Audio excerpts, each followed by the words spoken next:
ಎಲ್ಲರಿಗೂ ನಮಸ್ಕಾರ. ನಾವು ಇದುವರೆಗೂ ಪ್ರೆಸ್ ಮುಂದೆ ಮಾತಾಡಿಲ್ಲ. ನಾನೆಲ್ಲ ತೆರೆ ಹಿಂದೆ ಕೆಲಸ ಮಾಡ್ತಾ ಇದ್ದೆ. ಫಸ್ಟ್ ಟೈಮ್ ಮಾತಾಡ್ತಾ ಇದ್ದೀನಿ. ಸ್ವಲ್ಪ ಏನಾದರೂ ನನ್ನಿಂದ ಸ್ವಲ್ಪ ಮಾತಿನಲ್ಲಿ ವ್ಯತ್ಯಾಸ ಆದರೆ ಎಲ್ಲ ಸ್ವಲ್ಪ ಕ್ಷಮಿಸಬೇಕು ಅಂತ ಕೇಳ್ಕೊಳ್ತೀನಿ.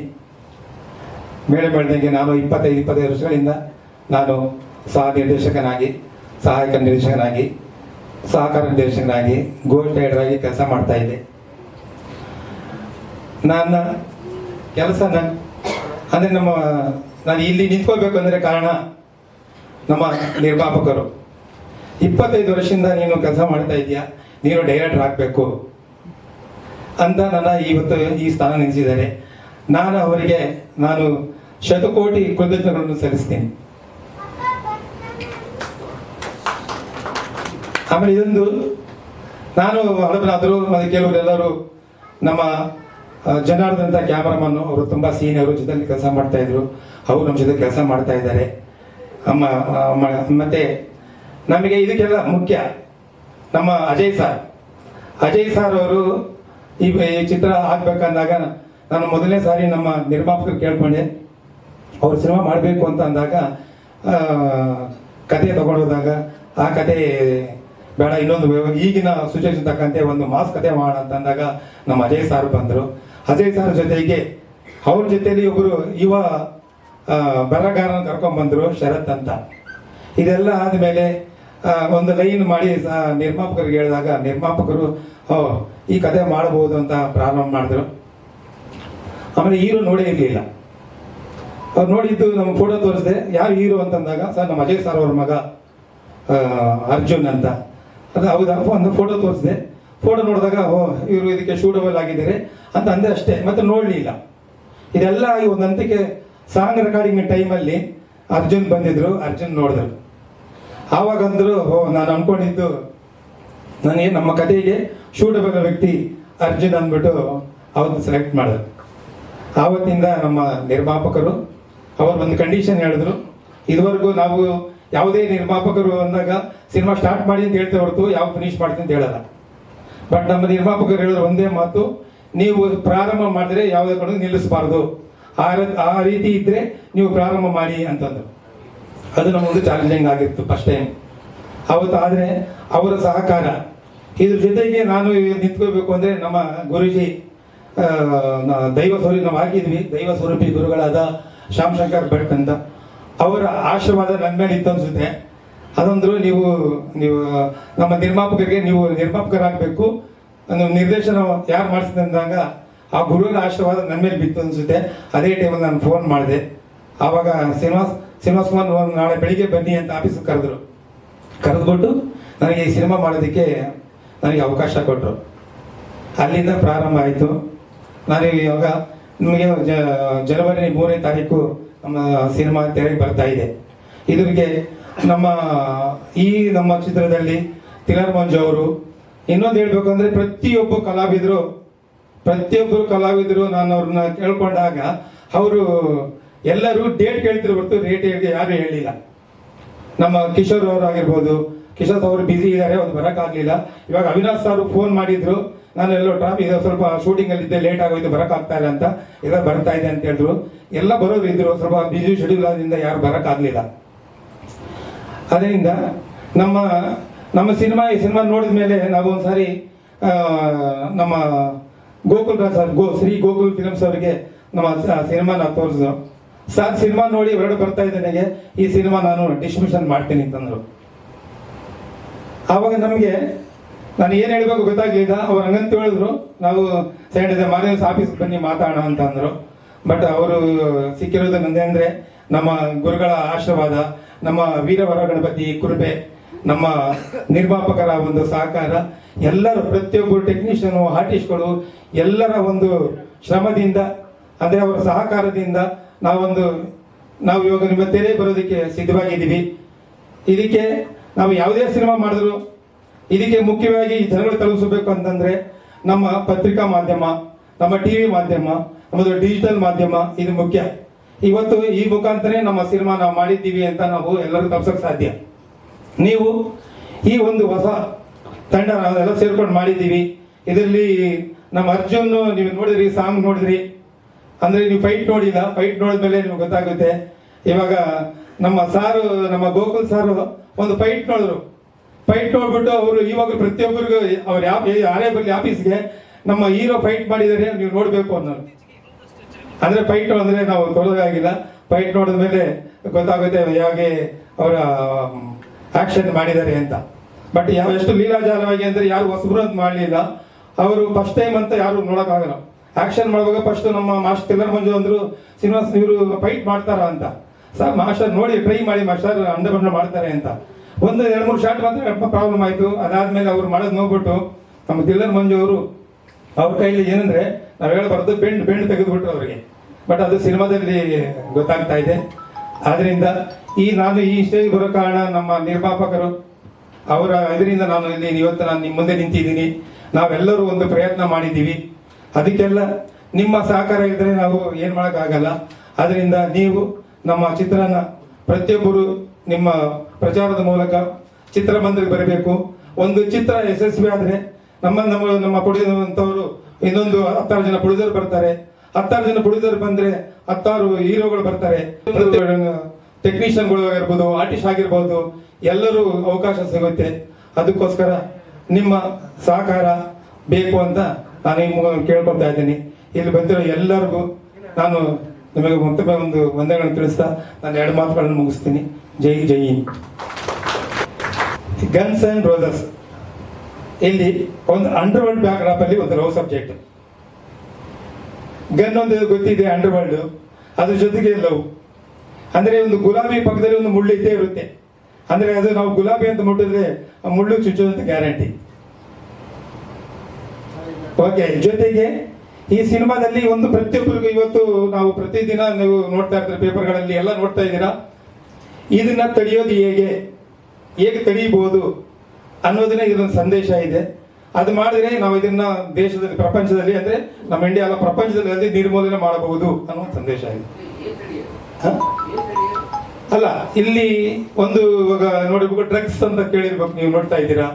ಇದು ಪ್ರತಿ ದಿವಸ ಅದು ಏನಂದ್ರೆ ಒಂದು ಕಳೆ ಆಗಿ ಬೆಳೀತಾನೆ ಇದೆ. ಆ ಕಳೆನ ಹೆಂಗ್ ಕಿತ್ತಾಕೋದು, ಹೆಂಗ್ ಕಿತ್ತಾಕ್ತಾರೆ.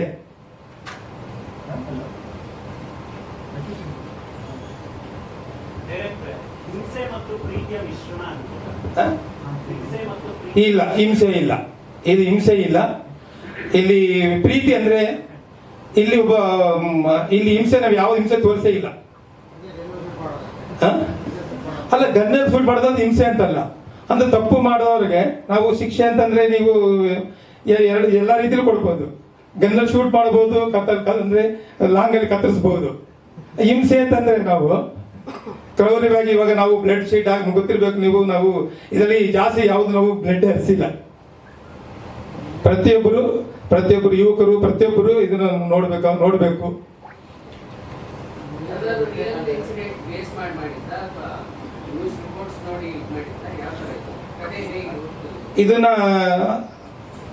ಇದು ಕಥೆ ಬರೆದಿರೋದು ನಮ್ಮ ಶರತ್ ಅಂತ. ಅವರು ಯುವಕರು, ಅಂದ್ರೆ ಅವರು ಅವರು ಯಂಗ್ ಅಂಡ್ ಎನರ್ಜೆಟಿಕ್. ಅವರು ನಮ್ಮ ಅಜಯ್ ಸಾರ್ ಅವ್ರ ಹತ್ರ ಕೆಲಸ ಕಲಿಬೇಕಂತ ಬಂದ್ರು. ಅವರು ಇದಕ್ಕೆ ಪರಿಚಯ ಮಾಡಿದ್ರು. ಅವರ ಕಥೆನೇ ನಮ್ಮ ಇದನ್ನ ಚಿತ್ರ ಮಾಡಿದ್ದೀವಿ. ವೈಯಕ್ತಿಕ ಕಥೆ ಅಲ್ಲ, ಇದು ಸಮಾಜದಲ್ಲಿ ಇವಾಗ ಪ್ರೆಸೆಂಟ್ ಏನ್ ನಡೀತಾ ಇದೆ. ಓಕೆ, ಏನು ಕ್ವೆಶ್ಚನ್ಸ್ ಅಲ್ಲಿ? ಓಕೆ, ಧನ್ಯವಾದಗಳು.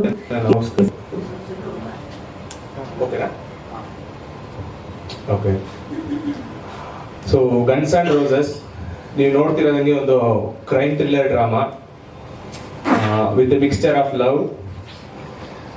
ಆಮೇಲೆ ಈಗ ಕೆಲವರು ಕೇಳ್ತಿದ್ರಿ ಮೀಡಿಯಾದವರು, ಸೊ ಇದು ಲೈಕ್ ಕ್ರೈಮ್ ಥ್ರಿಲ್ಲರಾ, ಲೈಕ್ ಇದು ಯಾವ ರೀತಿ ಇನ್ಸ್ಪೈರ್ ಆಯಿತು ಅಂತ.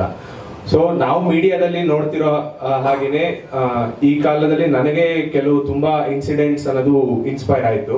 ಫಾರ್ ಎಕ್ಸಾಂಪಲ್, ಮುಂಬೈಯಲ್ಲಿ ಒಂದು ದೊಡ್ಡ ಡ್ರಗ್ ಬಸ್ಟ್ ಆಯಿತು. ಒಬ್ರು ಬಾಲಿವುಡ್ ಆಕ್ಟರ್ ಮಗ ಬಂದು ಅರೆಸ್ಟ್ ಆಗಿದ್ರು. ಮತ್ತೆ ನಮ್ಮ ಬೆಂಗಳೂರಲ್ಲಿ ಸಹ ರೇವ್ ಪಾರ್ಟೀಸ್ ಅಲ್ಲಿ ಕೆಲವು ಖ್ಯಾತನಾಮರು ಸಿಕ್ಕಾಕೊಂಡಿದ್ರು. ಸೊ ಇದೆಲ್ಲ ನೋಡಿ ನನಗೆ ಒಂದು ಇನ್ಸ್ಪೈರ್ ಆಯಿತು. ಸೊ ಅದನ್ನ ಒಬ್ಬ ಡೆಬ್ಯೂಟೆಂಟ್ ಆಕ್ಟರ್ ಆಗಿ ಅರ್ಜುನ್ ಅವ್ರನ್ನ ಇಟ್ಕೊಂಡು ಫಿಲಮ್ ಮಾಡಬೇಕು ಅಂದಾಗ ಸೊ ಅದನ್ನ ನಾನು ಸಿನಿಮಾ ಆಗಿ ನಾನು ಕಥೆನಾಗಿ ಮಾಡ್ಕೊಂಡಿದ್ದು. ಮತ್ತೆ ನನ್ನ ಲೈಫ್ ಹಿಸ್ಟ್ರಿ ಅಂತ ಲೈಕ್ ಅದರಿಂದ ಏನು ಇನ್ಸ್ಪೈರ್ ಆಗಿದೆ ಸರ್.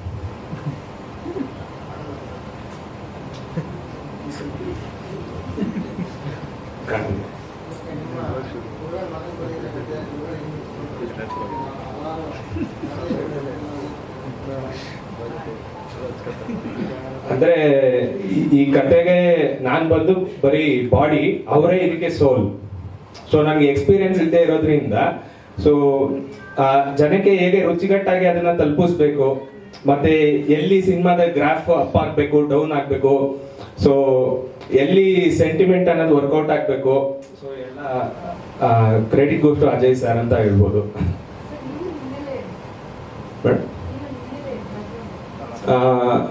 ನನ್ನ ಊರು ಬಂದು ಭಟ್ರೇನಹಳ್ಳಿ ಅಂತ ಗ್ರಾಮ, ದೇವನಹಳ್ಳಿ ತಾಲೂಕು, ಬೆಂಗಳೂರು ಗ್ರಾಮಾಂತರ ಜಿಲ್ಲೆ. ಸೊ ನಾನು ನ್ಯಾಷನಲ್ ಕಾಲೇಜ್ ಬಸವನಗುಡಿಯಲ್ಲಿ BSc ಕಂಪ್ಯೂಟರ್ ಸೈನ್ಸ್ ಮಾಡಿದ್ದೀನಿ. ತದನಂತರ 1 ವರ್ಷ ವಿಜುವಲ್ ಎಫೆಕ್ಟ್ಸ್ ಅಲ್ಲಿ ಲೆಕ್ಚರರ್ ಆಗಿ ಯಲಹಂಕದಲ್ಲಿ ವರ್ಕ್ ಮಾಡಿದೆ. ಸೊ ಅದಾದ್ಮೇಲೆ ರೈಟರ್ ಆಗಿ ನನ್ನ ಲೈಫ್ನ ನಾನು ಲೀಡ್ ಮಾಡಬೇಕು ಅಂತ ನಾನು ಇಂಡಸ್ಟ್ರಿಗೆ ಬಂದೆ ಮೇಡಮ್. ಅಂಡರ್ವರ್ಲ್ಡ್ ಇದೆ ಮೇಡಮ್. ಸೊ ಈಗ ಫಸ್ಟ್ ಆಗಿದ್ರೆ ಈಗ ನಿಮ್ಗೆ ಗೊತ್ತಿರೋ ಹಾಗೆ ಅಂಡರ್ವರ್ಲ್ಡ್ ಅಂದ್ರೆ ಈಗ ಕಲರ್ಫುಲ್ ವೈಟ್ ಅಂಡ್ ಬ್ಲ್ಯಾಕ್ ಅಂತ ಎರಡಿದೆ ಅಂತ ನಾನು ಕೇಳ್ಪಟ್ಟೆ. ಸೊ ವೈಟ್ ಅಂಡ್ ಬ್ಲ್ಯಾಕ್ ಅಂದ್ರೆ ನಮ್ಗೆ ಜಮಾನದಲ್ಲಿ ದೊಡ್ಡ ದೊಡ್ಡ ಡಾನ್ಸ್ ಅಲ್ಲೇ ಏನಿದ್ರು ಲೈಕ್ ಆ ರೀತಿ. ಆವಾಗ ಏನಂದ್ರು ಸೇಡು ವೈರತ್ವ ಅಂತ ಲೈಕ್ ಆ ತರ ಇತ್ತು. ಬಟ್ ಈಗ ಏನಂದ್ರೆ ಎಲ್ಲಾ ಒಂದು ಪ್ರೊಫೆಷನಲ್ ದುಡ್ಡು ಅನ್ನೋದು ಬಂದಾಗ ಈಗ ನಾರ್ಕೋಟಿಕ್ಸ್ ಅನ್ನೋದು ತುಂಬಾ ಆಟ ಆಡ್ತಾ ಇದೆ. ಸೊ ಇದಕ್ಕೆ ಎಲ್ಲಾರ ಸಪೋರ್ಟು ಇದೆ, ಬಟ್ ಎಲ್ಲರೂ ಕಣ್ಣಿಂದು ಕುರುಡ್ರ ತರ ಇದ್ವಿ ಸೊಸೈಟಿಯಲ್ಲಿ. ಸೊ ಅದರ ಒಂದು ಕಥಾಹಂದರನ ಬೇಸ್ ಮಾಡಿಕೊಂಡು ಬರ್ದಿರೋದು ಮೇಡಮ್.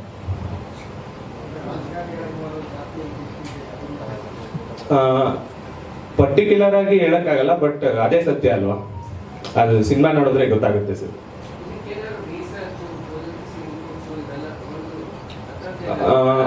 ಅಂದ್ರೆ ಡೈರೆಕ್ಟ್ ಆಗಿ ಹೋಗಿಲ್ಲ ಸರ್, ಬಟ್ ಕೆಲವು ಯೂಟ್ಯೂಬ್ ವಿಡಿಯೋಸ್ ಮತ್ತೆ ಕೆಲವು ಬುಕ್ಸ್ ಎಲ್ಲ ಸ್ವಲ್ಪ ರೆಫರೆನ್ಸ್ ಮಾಡಿದ್ದೀನಿ ಸರ್. ಸರ್ ಅಂದ್ರೆ ಅವ್ರಿಗೆ ಕೆಪಾಸಿಟಿ ಇದೆ ಅಂತ ಅವ್ರು ನೋಡಿದ ತಕ್ಷಣ ಅನಿಸ್ತು ಸರ್.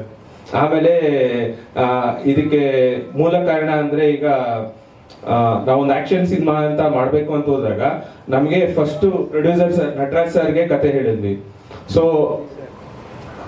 ಅವರು ಬಂದು ನಮಗೆ ಪ್ರೋತ್ಸಾಹ ಕೊಟ್ರು. ಲೈಕ್ ಅಂದ್ರೆ ನಮಗೆ ಫಸ್ಟ್ ಕಾನ್ಫಿಡೆನ್ಸ್ ಇತ್ತು ಸರ್ ಹೀರೋ ಅವ್ರ ಮೇಲೆ. ಸೊ ಅದರಿಂದ ಇದು ಮಾಡೋಣ ಅಂತ ನಮಗೆ ಕಾನ್ಫಿಡೆನ್ಸ್ ಬಂದ್ಮೇಲೆ ನಾವು ಇದಕ್ಕೆ ಓಕೆ ಮಾಡಿದ್ವಿ. ಓವರ್ಡಸ್ ಏನಿಲ್ಲ ಸರ್, ನಿಮಗೆ ಕತೆಗೆ ಎಷ್ಟು ಬೇಕೋ ಅಷ್ಟೇ ಇದೆ, ನಿಮ್ಗೇನು ಓವರ್ ಅನ್ಸಲ್ಲ. ಸರ್ ಸಾಂಗ್ಸ್ ಅಂದಾಗ ಬೇಸ್ಡ್ ಆನ್ ದಟ್ ಲಿರಿಕ್ಸ್ ನಾವು ಕೊಡ್ಲೇಬೇಕಾಗುತ್ತೆ. ಆ ಹೈ ಕೊಡದೆ ಹೋದ್ರೆ ನಿಮ್ಗೆ ಸಪ್ಪೆ ಆಗ್ಬಿಡುತ್ತೆ ಸಾಂಗ್ಸ್, ಅದಕ್ಕಾಗಿ. ಆಮೇಲೆ ನನಗೆ ಇಲ್ಲಿ ನಿಂತು ಮಾತಾಡಕ್ಕೆ ನನಗೆ ಚಾನ್ಸ್ ಕೊಟ್ಟಂತ ಅಜಯ್ ಕುಮಾರ್ ಅವ್ರಿಗೆ ಮತ್ತೆ ನಮ್ಮ ಪ್ರೊಡ್ಯೂಸರ್ ನಟರಾಜ್ ಸರ್ ಅವ್ರಿಗೆ ನಾನು ಸದಾ ಚಿರಋಣಿ ಅಂತ ಹೇಳಕ್ ಇಷ್ಟಪಡ್ತೀನಿ sir. Thank you sir, thank you. ಈ ಪತ್ರಿಕಾಗೋಷ್ಠಿಗೆ ಆಗಮಿಸಿರ್ತಕ್ಕಂಥ ಎಲ್ಲ ಮಾಧ್ಯಮ ಮಿತ್ರರಿಗೆ ಮತ್ತು ನಮ್ಮ ಪತ್ರಿಕಾ ಮಾಧ್ಯಮ ಮಿತ್ರರಿಗೆ ಸ್ವಾಗತ ಬಯಸ್ತೀನಿ. ಮತ್ತು ನಮ್ಮ ಚಿತ್ರತಂಡ, ನಮ್ಮ ಡಿಸ್ಟ್ರಿಬ್ಯೂಟರ್ ಆದಂಥ ಗೋಕುಲ್ ರಾಜ್ ಅವರು ಆಗಮಿಸಿದ್ದಾರೆ. ಅವ್ರಿಗೂ ಕೂಡ ನಾನು ನನ್ನ ಹೃದಯಪೂರ್ವಕ ಸ್ವಾಗತವನ್ನು ಬಯಸ್ತೇನೆ. ನನ್ನ ಹೆಸರು ಈಗಾಗಲೇ ನಿಮ್ಗೆ ಗೊತ್ತಾಗಿದೆ, HR ನಟರಾಜ್. ನಾನು ಈ ಚಿತ್ರದ ನಿರ್ಮಾಪಕ. ಈ ಚಿತ್ರ ನಿರ್ಮಾಣ ಮಾಡಬೇಕಾದ್ರೆ ಮೂಲ ಕಾರಣ ನಾನು ನಂಬಿರ್ತಕ್ಕಂಥ ನನ್ನ ದೈವ ಸ್ವರೂಪಿ ಗುರುಗಳಾದಂಥ ಶ್ಯಾಮ್ ಶಂಕರ್ ಭಟ್. ನನಗೂ ಅವ್ರಿಗೂ ಸಾಕಷ್ಟು ಒಡನಾಟ. ನಾವು ಹಲವಾರು ವಿಷಯಗಳನ್ನ ಚರ್ಚೆ ಮಾಡ್ತಾ ಇರಬೇಕಾದ್ರೆ ಒಂದು ಬಾರಿ ನೀನು ಸಿನಿಮಾ ಮಾಡು ಅಂತ ಹೇಳಿದರು. ನಾನು ಸಿನಿಮಾ ಮಾಡೋದಿಲ್ಲ, ನನ್ನ ರಾಜಕೀಯ ಮತ್ತು ನಂದು ರಿಯಲ್ ಎಸ್ಟೇಟ್ ಇದೆ, ಚಿತ್ರ ಮಾಧ್ಯಮ ದೂರ, ನಾನು ಇಲ್ಲ ನೀನು ಸಿನಿಮಾ ಮಾಡಬೇಕು ಅಂತ ಈ ರೀತಿ ಚರ್ಚೆ ಮಾಡ್ತಾ ಇರ್ತಕ್ಕಂಥ ಅವರು ನಾನು ಚರ್ಚೆ ಮಾಡ್ತಾ ಇರ್ತಕ್ಕಂಥ ಸಂದರ್ಭದಲ್ಲಿ ನಮ್ಮ ನಿರ್ದೇಶಕ ಶ್ರೀನಿವಾಸ್ ಕುಮಾರ್ ನನಗೆ ಫೋನ್ ಮಾಡ್ತಾರೆ. ಸರ್ ಏನೋ ಮಾತಾಡಬೇಕು, ಏನು ಮಾತಾಡಬೇಕು ಅಂತ ಕೇಳಿದ್ರು. ಆಗ ನಮ್ಮ ಗುರುಗಳಿಗೆ ಹೇಳಿದೆ, ಈಗ ಮಾಡಿರ್ತಕ್ಕಂಥ ಹುಡುಗ ಡೈರೆಕ್ಟ್ರು, ಇವ್ರ ಹತ್ರ ಸಿನಿಮಾ ಮಾಡಿಸಿ, ಅವನನ್ನು ನೋಡಿಲ್ಲ ಏನಿಲ್ಲ, ಸಿನಿಮಾ ಮಾಡಿಸಿ ಅಂತ. ಆಯಿತು, ನಾನು ಗುರುಗಳ ಮಾತಿಗೆ ಯಾವತ್ತೂ ಅವ್ರ ಮಾತನ್ನು ತಡೆಯೋದು ಇಲ್ಲ, ಅವ್ರು ಏನು ಹೇಳ್ತಾರೆ ಅದನ್ನು ಮಾಡ್ತೀನಿ ನಾನು. ಹಾಗಾಗಿ ನಾಳೆ ಬಾ ಆಫೀಸ್ಗೆ ಶ್ರೀನಿವಾಸ್ ಮಾತಾಡೋಣ ಅಂದೆ. ನೆಕ್ಸ್ಟ್ ಡೇ ಆಫೀಸಿಗೆ ಕರೆಸ್ದೆ. ಅವರು ಬೇರೆ ಬೇರೆ ಪ್ರಾಜೆಕ್ಟ್ಗಳ ಬಗ್ಗೆ ಡಿಸ್ಕಷನ್ ಮಾಡ್ತಾಯಿದ್ರು. ಇಲ್ಲ ಶ್ರೀನಿವಾಸ್, ನೀನು ಕರೆಸಿರೋದು ಸಿನಿಮಾ ಮಾಡೋದಕ್ಕೆ, ನೀನು ಸಿನಿಮಾ ಮಾಡೋದಕ್ಕೆ ತಯಾರಾಗು. ಆಯಿತು ಅಂತೇಳಿ ಅವರು ಒಂದು ಕತೆ ತೊಗೊಂಬರ್ತಾರೆ. ಆ ಕತೆ ನನಗಷ್ಟು ಇಷ್ಟ ಆಗೋದಿಲ್ಲ ಮತ್ತು ಬಜೆಟ್ ಜಾಸ್ತಿ ಇರುತ್ತೆ, ಬೇರೆ ಮಾಡೋದೇನಕ್ಕೆ ಬೇರೆ ಕಥೆಯನ್ನು ಮಾಡ್ಕೊಂಡು ಬಾ ಅಂತ ಕಳಿಸ್ದೆ. ಆ ನಂತರ ಅವರು ಒಂದು ದಿನ ಅಜಯ್ ಕುಮಾರ್ ಅವ್ರನ್ನ ಕರ್ಕೊಂಡ್ಬರ್ತಾರೆ. ಅಜಯ್ ಕುಮಾರ್ ಈಗಾಗಲೇ ಚಿತ್ರರಂಗದಲ್ಲಿ ಸಾಕಷ್ಟು ನುರಿತ ಕಥೆಗಾರರು, ಚಿತ್ರಕಥೆಗಾರರು, ಸಾಕಷ್ಟು ಹಿಟ್ ಸಿನಿಮಾ ಕೊಟ್ಟಿರ್ತಕ್ಕಂಥ ವ್ಯಕ್ತಿ. ಅವರು ಬಂದಿದ್ದಾರೆ ಅಂದರೆ ನಮ್ಮ ಸಿನಿಮಾ ಸೂಕ್ತವಾಗಿ ಒಂದೇ ಒಳ್ಳೆ ದಾರಿಯಲ್ಲಿ ಹೋಗ್ತದೆ ಅಂತ ನಂಬಿಕೆ. ಅವರು ಬಂದ ಕತೆ ಬಗ್ಗೆ ಚರ್ಚೆ ಮಾಡೋದು. ಅವರು ಸ್ವತಃ ಕಥೆಗಾರರಾಗಿದ್ದು, ನಾನು ಒಬ್ಬ ಕಥೆಗಾರರನ್ನ ಕರ್ಕೊಂಬರ್ತೀನಿ, ಬರಹಗಾರ ಶರತ್ ಅಂದ್ಬಿಟ್ಟು ಅಂತೇಳಿ ಅವ್ರ ಹತ್ರ ಒಂದು ಕತೆ ಮಾಡಿ ಕರ್ಕೊಂಡು ಬಂದರು. ಕತೆ ಹೇಳಿದ್ರು. ಕತೆ ಹೇಳಿದಾಗ ನಾನು ಒಂದೇ ಸಿಟ್ಟಿಂಗಲ್ಲಿ ಹೇಳಿದೆ, ಈ ಕತೆನ ನೀವು ಚಿತ್ರಕಥೆ ಮಾಡಿ ಸಂಭಾಷಣೆ ಮಾಡಿ ಸಿನಿಮಾ ನಿರ್ಮಾಣ ಮಾಡೋಣ. ಅವರು ಅದನ್ನೆಲ್ಲ ವರ್ಕ್ ಮಾಡ್ಕೊಂಡು ಬಂದು ಎಲ್ಲ ಹೇಳಿದ್ರು. ಚಿತ್ರ ಪ್ರಾರಂಭ ಮಾಡಿ ನಂದು ಒಂದೇ ಕನಸು, ಈಗ ಶ್ರೀನಿವಾಸ್ ಕುಮಾರ್ 20-25 ವರ್ಷಗಳ ಕಾಲ ಚಿತ್ರರಂಗದಲ್ಲಿದ್ದಾನೆ, ಅವನನ್ನು ಒಂದು ನಿರ್ದೇಶಕ ಪಟ್ಟಕ್ಕೆ ಕುಳಿಸಿದ್ರೆ ಆ ಚಿತ್ರ ಕಂಪ್ಲೀಟ್ ಆಗಿ ತೆರೆ ಮೇಲೆ ಬಂದರೆ ಮಾತ್ರ ಅದಕ್ಕೆ ಬೆಲೆ. ಅದೆಲ್ಲೋ ಒಂದು ಕಡೆ ನಿಂತುಕೊಂಡ್ರೆ ಅದಕ್ಕೆ ಬೆಲೆ ಇರೋದಿಲ್ಲ. ಹಾಗಾಗಿ ಚಿತ್ರ ಶುರು ಮಾಡಿದ್ರೆ ಅಂತ್ಯದವರೆಗೂ, ರಿಲೀಸ್ವರೆಗೂ ನಿಲ್ಲಿಸಬಾರ್ದು ಅಂತೇಳಿ ಒಂದು ಕಂಡೀಷನ್ ಹಾಕಿ ಅವ್ರಿಗೆ ಸಂಪೂರ್ಣ ಸ್ವಾತಂತ್ರ್ಯ ಕೊಟ್ಟೆ. ಇದಕ್ಕೆ ಈ ಚಿತ್ರಕ್ಕೆ ನಿರ್ಮಾಪಕ ನಾನಿರ್ಬೋದು, ಆದರೆ ಮೂಲ ಕರ್ತೃಗಳು ಶ್ರೀನಿವಾಸ್ ಕುಮಾರ್, ಅಜಯ್ ಕುಮಾರ್. ಚಿತ್ರಕಥೆ ಎಲ್ಲ ಆದಮೇಲೆ ನಾಯಕ ಯಾರು? ಆಗ ಶ್ರೀನಿವಾಸ್ ಕುಮಾರ್ ಒಬ್ಬರೇ ಬರ್ತಾರೆ. ಸರ್, ಅಜಯ್ ಕುಮಾರ್ ಮಗ ಇದ್ದಾರೆ, ಅವ್ರದ್ದು ಫೋಟೋ ತೋರಿಸಿದ್ರು. ಆ ಫೋಟೋ ನೋಡಿದೆ. ಫೋಟೋ ನೋಡಿ ಇಮಿಡಿಯೇಟ್ ನನ್ನ ಗುರುಗಳಿಗೆ ಕಳಿಸ್ದೆ. ಗುರುಗಳು ಹೇಳಿದ್ರು, ಈತನ ಹೀರೋ ಮಾಡಿ. ಸಾಕಷ್ಟು ಹೆಸರು ಮಾಡ್ತಾನೆ, ತುಂಬ ಪ್ರತಿಭೆ ಇರ್ತಕ್ಕಂಥ ವ್ಯಕ್ತಿ, ಇವನನ್ನು ಮಾಡಿ ಅಂತೇಳಿ ಅವ್ರ ಆಶೀರ್ವಾದ ತಗೊಂಡ ಮೇಲೆ ನೀವು ಪ್ರಾರಂಭ ಮಾಡಿ. ನಾನು ಹೀರೋ ನೋಡಿಲ್ಲ, ನನ್ನ ಗುರುಗಳ ಮಾತು ಹೇಳಿದ್ರು ಮುಗೀತು. ಆನಂತರ ಎಲ್ಲ ಪ್ರಿಪ್ರೇಷನ್ ಆಗಿ ನಾವು ಮುಂದಿನ ಚರ್ಚೆಗೆ ಹೊರಟಾಗ ನೆಕ್ಸ್ಟ್ ಬರ್ತಕ್ಕಂಥದ್ದೇ ಸಂಗೀತ. ಶ್ರೀನಿವಾಸ್ ಕುಮಾರ್ ಅವರು ಯಾರೋ ಒಂದಿಬ್ಬರು ಮ್ಯೂಸಿಕ್ ಡೈರೆಕ್ಟರ್ಗಳನ್ನ ಕರ್ಕೊಂಡು ಬಂದರು. ಅವರೆಲ್ಲ ಚರ್ಚೆ ಆಯಿತು. ಒಬ್ಬರು ಇನ್ನೂ ಸಂಗೀತ ಕಲಿಯೋದ್ರಲ್ಲಿ ಇದ್ರೇನೋ, ಆದರೂ ಅವರು ಸಾಕಷ್ಟು ಬ್ಯುಸಿ, ನಾನು 2 ತಿಂಗಳು ಬ್ಯುಸಿ ಇದ್ದೀನಿ, ಸಿಗೋದಿಲ್ಲ ಅಂತ. ಶ್ರೀನಿವಾಸ್ ಹೇಳಿದೆ, ಇವರೆಲ್ಲರೂ ನಂಬ್ಕೊಂಡ್ರೆ ನೀನು ಸಿನಿಮಾ ಮಾಡೋಕ್ಕೆ ಆಗೋದಿಲ್ಲ. ಆಗ ಅಜಯ್ ಕುಮಾರ್ ಸರ್ ಹೇಳಿದ್ರು, ಇಲ್ಲ ಸರ್, ಇಲ್ಲಿ ಬೆಂಗಳೂರಲ್ಲಿ ಒಬ್ಬ ಹುಡುಗ ಇದ್ದಾನೆ, ನನಗೊಂದು ಕಾಂಟ್ಯಾಕ್ಟ್ ಇದೆ, ವಿಚಾರಿಸ್ತೀನಿ ಅಂತ ಆದಾಗ ಅವರು ಹೋಗಿ ಈ ಚಿತ್ರದ ಸಂಗೀತ ನಿರ್ದೇಶಕ ಶಶಿಕುಮಾರ್ ಅವ್ರನ್ನ ಕರ್ಕೊಂಡ್ಬರ್ತಾರೆ. ಆತನಲ್ಲಿರ್ತಕ್ಕಂಥ ಪ್ರತಿಭೆ, ಅವರ ಕೊಟ್ಟಂತಹ ಕೆಲವು ಟ್ಯೂನ್ಗಳನ್ನು ನಾವು ಕೇಳಿ, ಅಲ್ಲೀಗ ಕಥೆಗಾರರು ಚಿತ್ರರಂಗದಲ್ಲಿ ಸಾಕಷ್ಟು ಪರಿಣಿತಿಯನ್ನು ಹೊಂದಿರ್ತಕ್ಕಂಥ ಅಜಯ್ ಕುಮಾರ್ ಪಾಸ್ ಮಾಡಿದ್ದಾರೆ ಅಂದರೆ ನಾವು ಪಾಸ್ ಮಾಡೋದೇನು ದೊಡ್ಡದಾರೆ. ತುಂಬ ಅದ್ಭುತವಾಗಿ ಮಾಡಿರ್ತಕ್ಕಂಥ ಟ್ಯೂನ್ಗಳನ್ನ ಕೇಳಿ ಆ ಪ್ರತಿಭೆಯನ್ನು ಗುರುತಿಸಬೇಕು, ಇವರ ಕೈಲಿ ಸಂಗೀತ ಮಾಡಿಸಿ ಎಂದು ಅವರು ಸಂಗೀತ ನಿರ್ದೇಶಕರಾಗಿ ತುಂಬ ಟ್ಯಾಲೆಂಟೆಡ್ ವ್ಯಕ್ತಿ ಇರ್ತಕ್ಕಂಥ ಶಶಿಕುಮಾರ್ ಅವ್ರನ್ನ ಪರಿಚಯ ಮಾಡ್ತಾ ಇದ್ದೀವಿ. ಆತ ಸಂಗೀತ ನಿರ್ದೇಶಕ, ಸ್ವತಃ ಎಂಜಿನಿಯರ್, ಮತ್ತೆ ಅವ್ರದ್ದೇ ಸ್ಟುಡಿಯೋ ಕೂಡ ಇರೋದ್ರಿಂದ ಸಾಕಷ್ಟು ಎಫರ್ಟ್ ಹಾಕಿ ಈ ಚಿತ್ರಕ್ಕೆ ತುಂಬ ಅತ್ಯುತ್ತಮವಾದ ಸಂಗೀತನ ಕೊಟ್ಟಿದ್ದಾರೆ. ನಾನು ಹಲವಾರು ಸಿನಿಮಾಗಳು ನೋಡಿರ್ತೀವಿ, ನಮಗನ್ಸು ನನ್ನ ಸಿನಿಮಾ ಸಂಗೀತ ಚೆನ್ನಾಗಿ ಬಂದಿದೆ ಅನ್ನಿಸ್ತಾ ಇದೆ. ಅದೇ ರೀತಿ ನಮ್ಮ ಛಾಯಾಗ್ರಾಹಕರು, ಅವರು ಸಾಕಷ್ಟು 50-60 ಸಿನಿಮಾ ಮಾಡಿ ಅನುಭವ ಇರತಕ್ಕಂಥ ಜನಾರ್ದನ್ ಬಾಬು ಸರ್ ಅವರು. ಇದೆಲ್ಲದ ನಂತರ ಸಾಹಸ ನಿರ್ದೇಶನಕ್ಕೆ ನಮ್ಮ ನಿರ್ದೇಶಕರಾದ ಶ್ರೀನಿವಾಸ್ ಕುಮಾರ್ ಅವರ ಗುರುಗಳು ಥ್ರಿಲ್ಲರ್ ಮಂಜು ಅವರನ್ನು ಕರಿತೀನಿ ಎಂದರು. ಅವರು ಒಂದು ಡಿಸ್ಕಷನ್ ಮಾಡಿದಾಗ, ಈತನ ಮಾಡಿ ಹೀರೋನ ನಾನು ತುಂಬ ದೊಡ್ಡ ಮಟ್ಟದಲ್ಲಿ ಸಾಹಸನ ಮಾಡಿಸಿ ಅವನು ಕೇಳಿ ಹೆಸರು ತರ್ತೀನಿ ಅಂತ ಹೇಳಿದಾಗ ತುಂಬ ಖುಷಿ ಆಯಿತು. ಈ ಥರ ಎಲ್ಲ ಅತ್ಯುತ್ತಮ ತಂತ್ರಜ್ಞಗಳು ಸೇರ್ಕೊತಾರೆ. ಅದೇ ರೀತಿ ಕಲಾವಿದರುಗಳು ಎಲ್ಲ ಈಗ ನಮ್ಮ ಈ ಚಿತ್ರದಲ್ಲಿ ನಾನು ಮೊದಲಿಂದ ಹೇಳ್ಕೊಂಬರ್ತಾ ಇದ್ದೀನಿ, ಬಡವರ ಮಕ್ಕಳ ಪ್ರತಿಭೆಗಳನ್ನು ಗುರುತಿಸಿ ನಾವು ತೆರೆಗೆ ತರ್ತಾ ಇದ್ದೀವಿ. ಕಲಾವಿದರು ಇರ್ಬೋದು, ತಂತ್ರಜ್ಞರು ಇರ್ಬೋದು, ನುರಿತ ಕಲಾವಿದರು ಬಿಟ್ಟು ಹಿರಿಯ ಕಲಾವಿದರುಗಳನ್ನು ಬಿಟ್ಟು, ಕಿಶೋರ್ ಸರ್ ಆಗ್ಬೋದು, ಅವರನ್ನು ಬಿಟ್ಟು ನಾನು ಹೇಳ್ತಾರೆ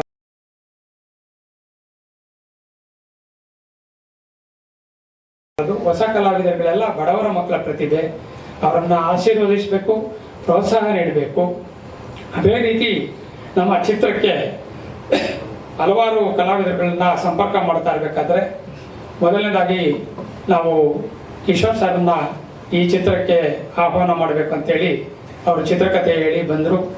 ಅವರು ಸಾಕಷ್ಟು ಬ್ಯುಸಿ ಇದ್ದರೂ ಕೂಡ ಒಂದು ಮಾತು ಹೇಳಿದರು, ಶ್ರೀನಿವಾಸ್ ನೀನು ಯಾವತ್ತು ಕರಿತೀಯ ಅವತ್ತು ಬರ್ತೀನಿ ಅಂತ. ನಾನು ಕೂಡ ಅವರ ಜೊತೆ ಮಾತಾಡಿಲ್ಲ. ಎಲ್ಲ ಫೈನಲ್ ಮಾಡಿ ಡೇಟ್ ಫಿಕ್ಸ್ ಆದಮೇಲೆ ಶ್ರೀನಿವಾಸ್ ಕುಮಾರ್ಗೆ ಒಂದು ಮಾತು ಹೇಳಿದೆ, ಸರ್ಗೆ ಏನು ಪೇಮೆಂಟ್ ಮಾಡಬೇಕು ಅವ್ರಿಗೆ ಮಾತಾಡಿ. ಅವರು ಇಲ್ಲ ಪೇಮೆಂಟ್ ಏನು ನಾನು ಬರ್ತೀನಿ ಮಾತಾಡೋಣ ಅಂತ ಹೇಳಿದ್ದಾರೆ. ಆದರೂ ನನಗೆ ಒಂದು ಫೋನ್ ಮಾಡಪ್ಪ ಅಂತೇಳಿ ಫೋನ್ ಮಾಡಿಸ್ದೆ.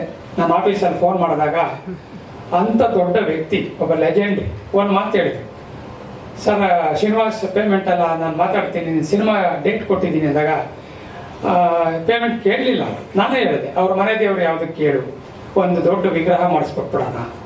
ಅವರು ಒಂದು ಮಾತು ಹೇಳಿದ್ರು, ತುಂಬ ದೊಡ್ಡ ಮಾತು, ಅದನ್ನು ನಂಬಲ್ಲ ಸಾಧ್ಯ, ಶ್ರೀನಿವಾಸ್ ನೀನೇ ನನ್ನ ಮನೆ ದೇವರು ಅಂತ ಹೇಳಿದ್ರು. ಅಂಥ ಒಬ್ಬ ಕಲಾವಿದ ಆ ವ್ಯಕ್ತಿನ ಆ ರೀತಿ ಹೇಳ್ತಾರೆ ಅಂದರೆ ಅವನ ಹಿನ್ನೆಲೆ ಏನು, ಅವನ ಟ್ಯಾಲೆಂಟ್ ಏನಿದೆ ಅನ್ನೋದು ನಾವು ಅಲ್ಲಿ ಗುರುತಿಸ್ತೀವಿ. ಆ ನಂತರ ಅವ್ರು ಅದೇ ರೀತಿ ಬಂದು ಸಿನಿಮಾ ಮುಗಿಸ್ಕೊಟ್ರು, ಡಬ್ಬಿಂಗು ಮುಗಿಸ್ಕೊಟ್ರು, ಎಲ್ಲೂ ಯಾವುದೇ ರೀತಿಯ ತೊಂದರೆ ಇಲ್ಲದಂಗೆ ಮಾಡಿಕೊಟ್ರು. ಅದೇ ರೀತಿ ಅವಿನಾಶ್ ಸರ್ ಇರ್ಬೋದು, ನೀನಾಶಮ್ ಅಶ್ವಥ್ ಅವರು ಇರ್ಬೋದು, ಶೋಭರಾಜ್ ಸರ್ ಇರ್ಬೋದು, ಎಲ್ಲ ನಿರ್ದೇಶಕನನ್ನ ಮೇಲೆ ತರಬೇಕು ಅಂತ ಹೇಳಿ ನಮ್ಮ ಸಿನಿಮಾಗೆ ಬಂದಿದ್ದಾರೆ ಹೊರತು ಅವರ ಹಣಕ್ಕಾಗಲಿ ಅಥವಾ ಒಂದು ಹೆಸರಿಗಾಗಲಿ ಬರಲಿಲ್ಲ. ಇದು ಏನು ಹೇಳುತ್ತೆ ಅಂದರೆ, ಒಂದು ಬಡವರ ಪ್ರತಿಭೆಗಳನ್ನು ಗುರುತಿಸಿದಾಗ ಅದಕ್ಕೆ ಸಾಕಷ್ಟು ಹಿರಿಯ ಕಲಾವಿದರು, ತಂತ್ರಜ್ಞರುಗಳು ಅವರಿಗೆ ಸಪೋರ್ಟ್ ಮಾಡ್ತಾರೆ ಅನ್ನೋದಕ್ಕೆ ಸಾಕಷ್ಟು ಉದಾಹರಣೆ ಇದೆ. ಇದಾದ ನಂತರ ನಮ್ಮದು ಮುಹೂರ್ತ ಆಗುತ್ತೆ. 45-48 ಜನಗಳ ಕಾಲ ನಾವು ಚಿತ್ರೀಕರಣ ಎಲ್ಲೂ ನಿಲ್ಲಿಸದೆ ಮಾಡಿದ್ದೀವಿ. ಚಿತ್ರೀಕರಣವನ್ನು ಬೆಂಗಳೂರು ಸುತ್ತಮುತ್ತ ಮಾಡಿದ್ದೀವಿ. ಎಲ್ಲ ತಂತ್ರಜ್ಞರುಗಳು ಸಾಕಷ್ಟು ಎಫರ್ಟ್ ಹಾಕಿದ್ದಾರೆ. ಇದೆಲ್ಲದಕ್ಕಿಂತ ಹೆಚ್ಚಿನ ವಿಶೇಷವಾಗಿ ನನಗೆ ಒಲಿವಿರೋದು ನನ್ನ ಹೀರೋ ಅರ್ಜುನ್. ಒಬ್ಬ ಹೀರೋ, ಹೊಸ ಹೀರೋನ ತಗೊಂಡು ಬಂದು ಪ್ರೊಡ್ಯೂಸ್ ಮಾಡ್ತಾ ಇದ್ದೀರಾ, ಈಗ ಹಣ ಕೊಡ್ತಾ ಇದ್ದೀರಾ, ನಿಮ್ಗೆ ರಿಟರ್ನ್ಸ್ ಬರುತ್ತಾ ಹೇಗೆ ಅನ್ನೋದು ನನ್ನ ಚಿತ್ರೀಕರಣ ಪ್ರಾರಂಭ ಆದಮೇಲೆ ನನಗೆ ಹಲವಾರು ಜನ ಚಿತ್ರ ಪಂಡಿತರಿರ್ಬೋದು ಅಥವಾ ನಮ್ಮ ರಾಜಕೀಯದಲ್ಲಿರೋರು ಎಲ್ಲ ಕೇಳಬೇಕು. ನಾನು ಒಂದೇ ಮಾತೇ, ಆ ಕತೆ ಆ ಹೀರೋಗೆ ಶೂಟ್ ಆಗ್ತಾ ಇರೋದ್ರಿಂದ ಖಂಡಿತ ನನ್ನ ಚಿತ್ರ ನನ್ನ ಹಣ ಗಳಿಸುತ್ತೆ, ನನಗೆ ಹಣ ವಾಪಸ್ ಕೊಡುತ್ತೆ. ಅದೇ ಹೀರೋ ಇಟ್ಕೊಂಡು ನಾನು 3 ಸಿನಿಮಾ ಮಾಡ್ತೀನಿ ಅಂತಲೂ ಕೂಡ ಪ್ರತಿ ಬಾರಿ ನಾನು ಹೇಳ್ತಾ ಬಂದಿದ್ದೀನಿ. ಇಷ್ಟೆಲ್ಲರ ನಡುವೆ ನಮ್ಮ ಚಿತ್ರದಲ್ಲಿ ನಡ್ತಕ್ಕಂಥ ನನ್ನ ಸ್ನೇಹಿತರವರು, ರಾಜಕೀಯವಾಗಿ ನನ್ನ ಸ್ನೇಹಿತರು, ನಮ್ಮ ರಿತೇಶ್ ದೇಶ್ಮುಖ್ ಇದ್ದಾರೆ, ಅವರ ಕಸಿನ್ ಅವರು ಕೇಳ್ತಾ ಇದ್ದಾರೆ. ಅವರು ರಾಜಕೀಯ ಬ್ಯಾಕ್ಗ್ರೌಂಡ್ ಇದೆ, ಸಿನಿಮಾ ಮಾಡಿರೋ ಬಗ್ಗೆ ಮಾಹಿತಿ ಇಲ್ಲ. ಅವರು ಕೇಳ್ತಾ ಇರೋದು ಡಿಸ್ಟ್ರಿಬ್ಯೂಷನ್.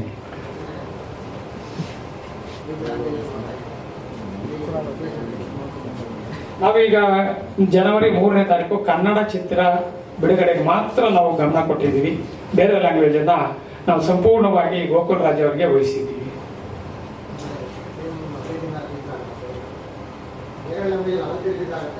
ಇಲ್ಲ, ಜನವರಿ 3ನೇ ತಾರೀಕು ಕನ್ನಡ ಲ್ಯಾಂಗ್ವೇಜ್ ಮಾತ್ರ ರಿಲೀಸ್ ಆಗುತ್ತೆ. ಸರ್, ನಮ್ಮ ಗೋಕುಲ್ ಫಿಲಮ್ಸ್ ಅವ್ರಿಗಿರ್ತಕ್ಕಂಥ ಕಾಂಟ್ಯಾಕ್ಟ್ಸು, ಅನುಭವ, ಹಾಗಾಗಿ ಅವರೆಲ್ಲ ಪ್ಲಾನ್ ಮಾಡ್ತಾ ಇದ್ದಾರೆ. ಸಾಕಷ್ಟು ಚಿತ್ರಮಂದಿರಗಳಲ್ಲಿ ಮಾಡೋದಕ್ಕೆ ಪ್ಲಾನ್ ಮಾಡ್ತಾ ಇದ್ದಾರೆ. ಶನಿವಾರ ಅದು ಫೈನಲ್ ಆಗುತ್ತೆ.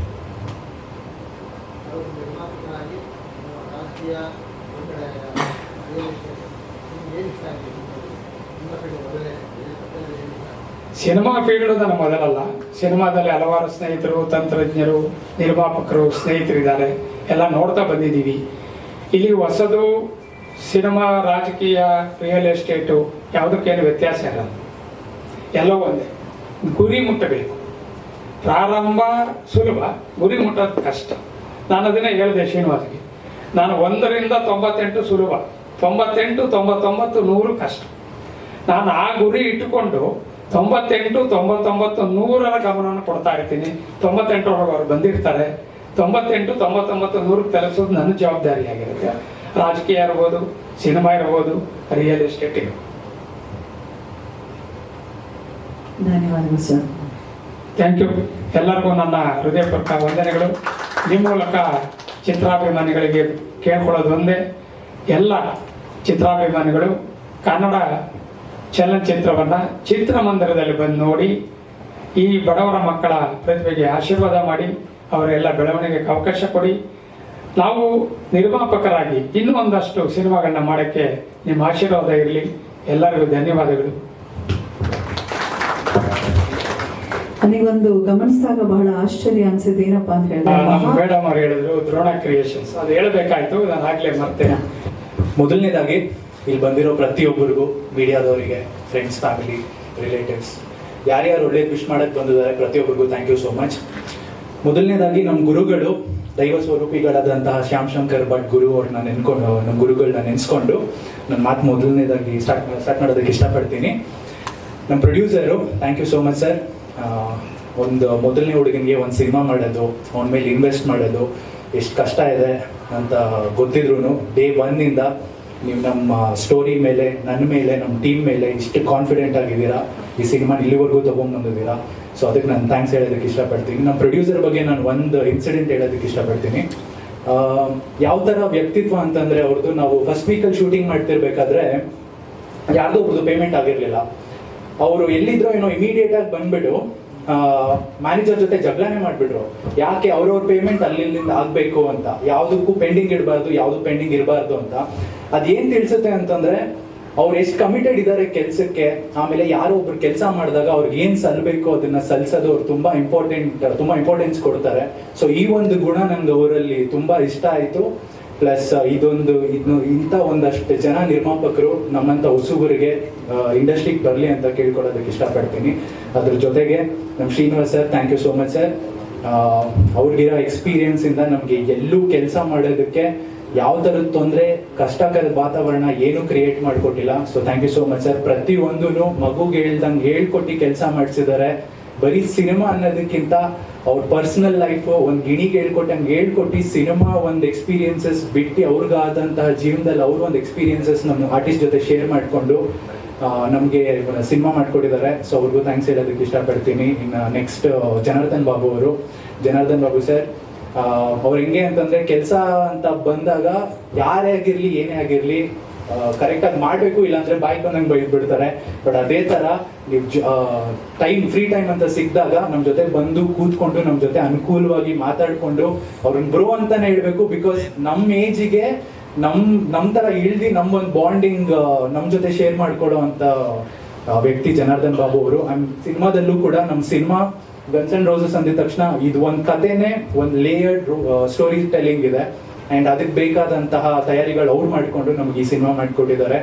ಆಮೇಲೆ ನಾನು ಅದ್ರ ಜೊತೆಗೆ ಮಂಜು ಮಾಸ್ಟರ್ ಬಗ್ಗೆ ಮಾತಾಡೋದಕ್ಕೆ ಇಷ್ಟಪಡ್ತೀನಿ. ಬಿಕಾಸ್ ಮಂಜು ಮಾಸ್ಟರು ನಮ್ಮ ಸಿನಿಮಾಗೆ ಬೆನ್ನೆಲುಬಿದ್ದಂಗೆ. ಅವ್ರ ಒಂದು ಆ್ಯಕ್ಷನ್ಸ್ ಮುಹೂರ್ತದಲ್ಲೇ ಹೇಳಿದ್ರು, ಆ್ಯಕ್ಷನ್ಸ್ ತುಂಬ ವೆರೈಟಿಯಾಗಿ ಮಾಡ್ತೀನಿ, ತುಂಬ ಡಿಫ್ರೆಂಟಾಗಿರುತ್ತೆ ಅಂತ. ಸೊ ಅದೇ ಥರ ತುಂಬ ಡಿಫ್ರೆಂಟಾಗೂ ಬಂದಿದೆ. ನ್ಯಾಚುರಲ್ ಆಗಿ ರಿಯಲ್ ಆಗಿ ಹೊಡೆದಾಡ್ದಂಗಿದೆ. ಆಡಿಯನ್ಸ್ಗೆ ತುಂಬ ಚೆನ್ನಾಗಿ ಕನೆಕ್ಟ್ ಆಗುತ್ತೆ. ಸೊ ಮಂಜು ಮಾಸ್ಟರ್ಗೆ, ಪುನೀತ್ ಅಣ್ಣನ್ಗೆ, ಬಾಯ್ಸ್ಗೆ ಎಲ್ಲರಿಗೂ ಥ್ಯಾಂಕ್ಸ್ ಹೇಳೋದಕ್ಕೆ ಇಷ್ಟಪಡ್ತೀನಿ. ಇನ್ನು ನಮ್ಮ ಶಶಿಕುಮಾರ್ ಅವರು ಮ್ಯೂಸಿಕ್ ಡೈರೆಕ್ಟರು, ಹೊಸಬ್ರು. ನಾನು ಹಿಂಗೆ ಹೊಸಬ್ಬ ನಾಯಕ ನಟ ಅಂದಿದ ತಕ್ಷಣ ನಾನು ಮುಂದೆ ಕಾಣ್ತೀನಿ. ಬಟ್ ನಮ್ಮ ಚಿತ್ರದಲ್ಲಿ ಶರತ್ ಅವರಾಗಿರ್ಬೋದು, ಶಶಿಕುಮಾರ್ ಅವರಾಗಿರ್ಬೋದು, ಅವರು ಹೊಸಬ್ರು. ನನ್ನ ಜೊತೆ ಅವ್ರಿಗೂ ನಿಮ್ಮ ಸಪೋರ್ಟ್ ಇರಲಿ. 4 ಥರದ ಸಾಂಗ್ ಮಾಡಿದ್ದಾರೆ. ಒಂದು ಮಾಸ್ ಸಾಂಗ್ ನೀವೆಲ್ಲ ನೋಡಿದ್ರಿ, ಒಂದು ಮಾಸ್ ಬಿಲ್ಡಪ್ ಸಾಂಗು, ಇನ್ನೊಂದು ಡ್ಯುಯೆಟ್ ಸಾಂಗು, ಮತ್ತು 108 ಅನ್ನೋದು ಪ್ಯಾಥೋ ಸಾಂಗು ಎಲ್ಲರಿಗೂ ಇಷ್ಟ ಆಗುವಂಥ ಆಲ್ಬಮ್ ಆಗಿದೆ. ಇನ್ನು ಸಿನಿಮಾಗೆ ಬಂದರೆ ಅಂತೂ 6 ತಿಂದಾಕ್ಬಿಟ್ಟಿದ್ದಾರೆ. ಅದು ತುಂಬ ಚೆನ್ನಾಗಿ ಬಂದಿದೆ. ಆ್ಯಂಡ್ ಅದ್ರ ಜೊತೆಗೆ ಧನಂಜಯ ಮಾಸ್ಟರ್ಗೂ ನಾನು ಥ್ಯಾಂಕ್ಸ್ ಹೇಳೋಕ್ಕೆ ಇಷ್ಟಪಡ್ತೀನಿ. 2 ಸಾಂಗ್ ಅವ್ರು ಮಾಡಿದ್ದಾರೆ. ಅವರು ಕೂಡ ಕೆಲಸ ಅಂತ ಬಂದಾಗ ಸಿಕ್ಕಾಪಟ್ಟೆ ಫಾಸ್ಟಾಗಿ ಅವರು ಬೆಂಡೆದ್ದು ಕೆಲಸ ಮಾಡಿಸಿದ್ದಾರೆ. ಸೊ ಧನಂಜಯ ಮಾಸ್ಟರಿಗೆ, ಹರ್ಷ ಅಂತ ಅವ್ರ ಅಸಿಸ್ಟೆಂಟಿಗೆ, ತ್ರಿಶೂಲ್ ಆ್ಯಂಡ್ ಡ್ಯಾನ್ಸ್ ಬಾಯ್ಸ್ ಯಾರ್ಯಾರು ನಮ್ಮ ಸಿನಿಮಾ ಕೆಲಸ ಮಾಡಿದ್ದಾರೆ ಅವ್ರಿಗೂ ಥ್ಯಾಂಕ್ಸ್ ಹೇಳೋದಕ್ಕೆ ಇಷ್ಟಪಡ್ತೀನಿ. ಪ್ರಿಪ್ರೇಷನ್ ಆಸ್ ಇಟ್ ಈಸ್ ಏನೇನು ಬೇಕಿತ್ತು ಮುಂಚೆಯಿಂದ ಇಂಟ್ರೆಸ್ಟ್. ಹಾಯ್, ಎಲ್ರಿಗೂ ನಮಸ್ಕಾರ. ಮೊದಲನೇದಾಗಿ ನಮ್ಮ ಮೂವಿನ ಸಪೋರ್ಟ್ ಮಾಡೋದಕ್ಕೆ ಬಂದಿರುವಂಥ ಎಲ್ಲ ಮೀಡಿಯಾ ಆ್ಯಂಡ್ ಪ್ರೆಸ್ ಎಲ್ರಿಗೂ thank you so much. So ಮೊದಲನೇದಾಗಿ ನನ್ನ ಪಾತ್ರದ ಬಗ್ಗೆ ಹೇಳ್ತೀನಿ. ನನ್ನ ಪಾತ್ರ ಬಂದು ರಮ್ಯಾ ಅಂತ. ಸೊ ತುಂಬಾ ಬಬ್ಲಿ ಕ್ಯಾರೆಕ್ಟರ್. ಹೀರೋ ಜೊತೆ ಆಬ್ವಿಯಸ್ಲಿ ರೋಸಸ್ ಅಂತ ಇದೆ. So love story, love track ಅಲ್ಲಿ ಬರೋ ಅಂತ ಕ್ಯಾರೆಕ್ಟರ್ ನಂದು. ನನಗೆ ಈ ಆಪರ್ಚುನಿಟಿ ಕೊಟ್ಟಿರೋತಕ್ಕಂಥ ಶ್ರೀನಿವಾಸ್ ಸರ್ ಡೈರೆಕ್ಟರ್, ಆಮೇಲೆ Nataraj sir producer, thank you so much. Selection ಮುಂಚೆ ನಾನು ಫಸ್ಟ್ ಮೀಟ್ ಮಾಡಿದ್ದು ಅಜಯ್ ಸರ್ನ. ಸೊ ಅಜಯ್ ಸರ್ ಹೇಗೆ ಅಂದ್ರೆ ದಿನ ಸೆಟಲ್ ಇರ್ತಾ ಇದ್ರು. ಪ್ರತಿ ಒಂದ್ರಲ್ಲೂ ನಾವೇನೇ ಚೆನ್ನಾಗಿ ಮಾಡಿದ್ರೆ ಹೊಗಳೋದಕ್ಕಿಂತ ಕರೆಕ್ಷನ್ಸೇ ಜಾಸ್ತಿ ಹೇಳಿದ್ದಾರೆ. ಅಂಡ್ ನಮಗೆ ಅದು ಹೆಲ್ಪ್ ಕೂಡ ತುಂಬಾ ಚೆನ್ನಾಗಿ ಆಗಿದೆ. Janardhan Babu sir cinematography. So ತುಂಬಾ ಬಯಸ್ಕೊಂಡಿರೋದು ನಾನೇ ಅವ್ರ ಕೈಲಿ. ಯಾಕಂದ್ರೆ ಶಾರ್ಟ್ ಮುಂಚೆ ತುಂಬಾ ನಗಿಸ್ಬಿಡ್ತಿದ್ರು. ಆಕ್ಷನ್ ಅಂದಿದ ತಕ್ಷಣ ಅವ್ರಿಗೆ ಸೀರಿಯಸ್ ಆಗ್ಬೇಕು. ನನಗೆ ನಗು ಕಂಟ್ರೋಲ್ ಆಗಲ್ಲ ಬೇಗ. ಸೊ ಅವರಿಗೆ ನಿಲ್ಲಮ್ಮ ಯಾಕಮ್ಮ ಅನ್ನೋರು. ಕಟ್ ಆಗಿದ ತಕ್ಷಣ ಆಯ್ತಮ್ಮ ಪರವಾಗಿಲ್ಲ ಚೆನ್ನಾಗಿ ಮಾಡಿದೆ ಅನ್ನೋರು. ಸೊ ಅದು ನಂಗೆ ತುಂಬಾ ಕನ್ಫ್ಯೂಷನ್ ಆಗಿತ್ತು. ಅವರು ಮತ್ತೆ ಶ್ರೀನಿವಾಸ್ ಸರ್ ಕೂಡ ಹಾಗೇನೆ ಇದ್ರು, ತುಂಬಾ ಸೀರಿಯಸ್ ಇದ್ರು. ಆಮೇಲೆ ನನ್ನ ಫ್ರೆಂಡ್ ಜಾನ್ವಿ, ತುಂಬಾ ಇಂಪಾರ್ಟೆಂಟ್. ಫ್ರೆಂಡ್ ಅನ್ನೋದಕ್ಕಿಂತ ತುಂಬಾ ಇಂಪಾರ್ಟೆಂಟ್ ಕ್ಯಾರೆಕ್ಟರ್ ಅವಳು. ತುಂಬಾ ಲೈಕ್ ಆನೆಸ್ಟ್ ಸಿನ್ಸಿಯರ್ ಹುಡುಗಿ ಅಂಡ್ ತುಂಬಾ ಡೆಡಿಕೇಶನ್ ಇದೆ. So I wish you all the very best. ನಿಮ್ಗೆ ಒಳ್ಳೊಳ್ಳೆ ಮೂವಿ ಸಿಗ್ಲಿ ಅಂತ ನಾನು ಆಲ್ವೇಸ್ ವಿಶ್ ಮಾಡ್ತೀನಿ. ಅಂಡ್ ಈ ಮೂವಿ ಆಬ್ವಿಯಸ್ಲಿ ಇಂಟ್ರೊಡಕ್ಷನ್ ಅರ್ಜುನ್ ಅಂತ ಎಲ್ಲರಿಗೂ ಟಾಪಿಕ್ ಆಗಿರೋದ್ರಿಂದ ಅರ್ಜುನ್ ಅವರಿಗೆ ತುಂಬಾ ಡೆಡಿಕೇಶನ್ ಇದೆ. ಅವ್ರ ವರ್ಕ್ ಬಗ್ಗೆ ಆಗ್ಲಿ ಇನ್ನೊಂದಾಗ್ಲಿ ನಾವು ಪ್ರೀಮಿಯರ್ ಶೋ ಅಲ್ಲಿ ನೋಡಿದ್ವಿ ಮೂವಿ ಕೂಡ. ಸೊ ಅವ್ರಿಗಿರುವಂತ ಡೆಡಿಕೇಶನ್ಗೆ ಫಸ್ಟ್ ಮೂವಿ ಅಂತ ಯಾರಿಗೂ ಅನ್ಸಲ್ಲ. ಸೊ ಆಲ್ ದ ಬೆಸ್ಟ್ ನಿಮ್ ಕೆರಿಯರ್ಗೆ ಅಂತ ಹೇಳಕ್ ಇಷ್ಟಪಡ್ತೀನಿ. ಮುಂದೆ ಒಳ್ಳೊಳ್ಳೆ ಆಪರ್ಚುನಿಟೀಸ್ ಬರಲಿ. ಅಂಡ್ ರಿಚಿ ಸರ್, ನಾನು ಅವ್ರ ಜೊತೆ ಸ್ಕ್ರೀನ್ ಸ್ಪೇಸ್ ಅಷ್ಟು ಶೇರ್ ಮಾಡ್ಕೊಂಡಿಲ್ಲ, ಬಟ್ ಎಲ್ಲ ಮಾಧ್ಯಮ ಮಿತ್ರರಿಗೆ ಮತ್ತು ನಮ್ಮ ನಟರಾಜ್ ಸರ್ಗೆ, ಶ್ರೀನಿವಾಸ್ ಸರ್ಗೆ ಮತ್ತು ಅಜಯ್ ಸರ್ಗೆ ನಾನು ಥ್ಯಾಂಕ್ಸ್ ಹೇಳಬೇಕು. ಮೊದಲಿಗೆ ನನಗೆ ಈ ಆಪರ್ಚುನಿಟಿ ಹೆಂಗೆ ಸಿಕ್ತು ಅಂತ ಹೇಳ್ತೀನಿ. ಒಂದಿನ ಅಜಯ್ ಸರ್ ಫೋನ್ ಮಾಡ್ತಾರೆ, ಸ್ಟುಡಿಯೋದಲ್ಲಿ ಕೂತ್ಕೊಂಡು ಯಾವುದೋ ಒಂದು ಡಬ್ಬಿಂಗ್ ವರ್ಕ್ ಮಾಡ್ತಾ ಇರ್ತೀನಿ. ಅವಾಗ ಫೋನ್ ಮಾಡಿಬಿಟ್ಟು ಶಶಿ ನಮ್ಗೊಂದು ಮ್ಯೂಸಿಕ್ ಡೈರೆಕ್ಟರ್ ಬೇಕು ಅಂತ ಹೇಳ್ತಾರೆ. ಸೊ ಅವಾಗ ಸರ್ಗೆ ನಾನು ಹೇಳ್ತೀನಿ, ಸರ್ ನಾನೇ ಮ್ಯೂಸಿಕ್ ಡೈರೆಕ್ಟ್ರು ಅಂತ. ಸರ್ ಹಿಂಗೆ ಮಾಡಿರೋದು ಯಾವ್ದಾದ್ರು ವರ್ಕ್ ಇದ್ರೆ ಕಳಿಸಿ ಅಂತ ಹೇಳಿದ್ರು ಇವತ್ತು. ಸೊ ನಂದು ಅವಾಗ ರೀಸೆಂಟಾಗಿ ಅರ್ಮಾನ್ ಮಾಲಿಕ್ ಒಂದು ಸಾಂಗ್ ರಿಲೀಸ್ ಆಗಿತ್ತು, ಅದನ್ನು ಕಳಿಸ್ದೆ. ಏನ್ರಿ ಬರೀ ಎಲ್ಲ ನೀವು ಲವ್ ಸಾಂಗ್ಸೇ ಮಾಡ್ತೀರಾ, ನಮಗೆ ಮಾಸ್ ಬೇಕು ಅಂತ ಹೇಳಿದ್ರು. ಈ ಸಿನಿಮಾದಲ್ಲಿ ಮಾಸೇ ನಮಗೆ ಮೇನ್ ಇರೋದು, ಮಾಸ್ ಬೇಕು ಅಂದರು. ಸರ್ ಕೆಲವೊಂದು ಸಬ್ಜೆಕ್ಟ್ ಮಾಡಿದ್ದೀನಿ, ಇನ್ನೂ ರಿಲೀಸ್ ಆಗಿಲ್ಲ, ನೀವು ಸ್ಟುಡಿಯೋಗೆ ಬನ್ನಿ ಅಂತ ಹೇಳಿದೆ. ಅದಾದ್ಮೇಲೆ ಸೀನಣ್ಣ ಮತ್ತೆ ಅಜಯ್ ಸರ್ ಇಬ್ರು ಸ್ಟುಡಿಯೋಗೆ ಬಂದರು. ಸ್ಟುಡಿಯೋಗೆ ಬಂದ್ಬಿಟ್ಟು ಸಾಂಗ್ ಕೇಳ್ಬಿಟ್ಟು ಸರಿ ಆಯ್ತು ಕೇಳ್ತೀವಿ ಅಂದ್ಬಿಟ್ಟು ಹೋದವರು ನೆಕ್ಸ್ಟ್ ದಿನ ನಟರಾಜ್ ಸರ್ನ ಕರ್ಕೊಂಡು ಅಡ್ವಾನ್ಸ್ ತಗೊಂಡು ಬಂದ್ರು. ಸೊ ಒಂದು ಪ್ರೈಡ್ ಮೂಮೆಂಟ್ ಅಂತ ಹೇಳಬಹುದು.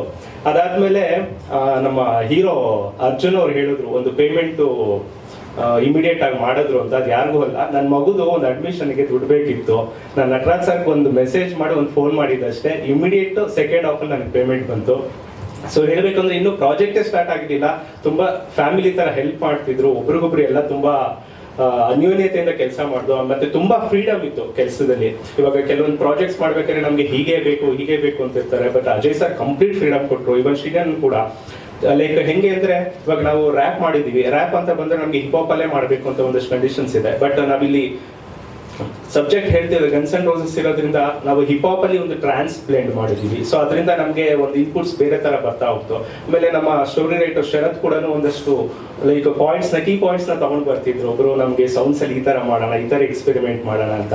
ಅದೇ ತರ ಅರ್ಜುನ್ ಅವ್ರ ಆಕ್ಷನ್ಸ್ ನ ನೋಡಾದ್ಮೇಲೆ ಒಂದು ನನಗೆ RR ಅಲ್ಲಿ ಐ ಥಿಂಕ್ ಇದು ನನ್ಗೊಂದು ಆಪರ್ಚುನಿಟಿ, ನನ್ನ ಮ್ಯೂಸಿಕ್ ನಾನು ಬೇರೆ ಲೆವೆಲ್ ತಗೊಂಡೋಗಕ್ಕೆ ಅನ್ನೋದೊಂದು ಮನ್ಸಿಗೆ ಬಂತು. ಆಮೇಲೆ ಜೀವನ್ ರಿಚ್ ಅವ್ರು ಇರ್ಬೋದು, ನಮ್ಮ ಕಿಶೋರ್ ಸರ್ ಇರ್ಬೋದು, ಶೋಭಿ ಸರ್ ಇರ್ಬೋದು, ಎಲ್ಲರೂ ತುಂಬಾ ಚೆನ್ನಾಗಿ ಆಕ್ಟ್ ಮಾಡಿದ್ದಾರೆ. ದಯವಿಟ್ಟು ಚಿತ್ರಮಂದಿರಕ್ಕೆ ಬನ್ನಿ, ಎಲ್ಲರೂ ಆಶೀರ್ವಾದ ಮಾಡಿ. ಸೊ ನಮ್ಮ ಲೈಕ್ ನಾವೇನು ಎಕ್ಸ್ಪೆರಿಮೆಂಟ್ ಮಾಡಿದೀವಿ ಅದು ಒಂಥರ ಹೊಸತನ ಇದೆ, ಅದನ್ನ ಮಾತ್ರ ನಾನು ಹೇಳಕ್ ಇಷ್ಟಪಡ್ತೀನಿ. ದಯವಿಟ್ಟು ಚಿತ್ರಮಂದಿರಕ್ಕೆ ಬಂದು ಚಿತ್ರ ನೋಡಿ. Thank you so much. ಎಲ್ರಿಗೂ ನಮಸ್ಕಾರ. ಎಲ್ಲ ವಿಷಯ ಹೇಳಿಬಿಟ್ಟಿದ್ದಾರೆ, ಇನ್ನೊಂದು ಜಾಸ್ತಿ ಮಾಡೋದು ಬೋರಿಂಗ್ ಆಗ್ಬೋದು. ಒಂದು ಒಳ್ಳೆ ತಂಡ, ಶ್ರೀನಿವಾಸ್ ಅವ್ರು ನಾವು ಭಾಳ ಅವ್ರ ಅಸೋಸಿಯೇಟ್ ಆಗಿದ್ದಾಗ ತುಂಬ ಒಳ್ಳೆ ಸಿನಿಮಾಗಳು ಮಾಡಿದ್ದೀವಿ.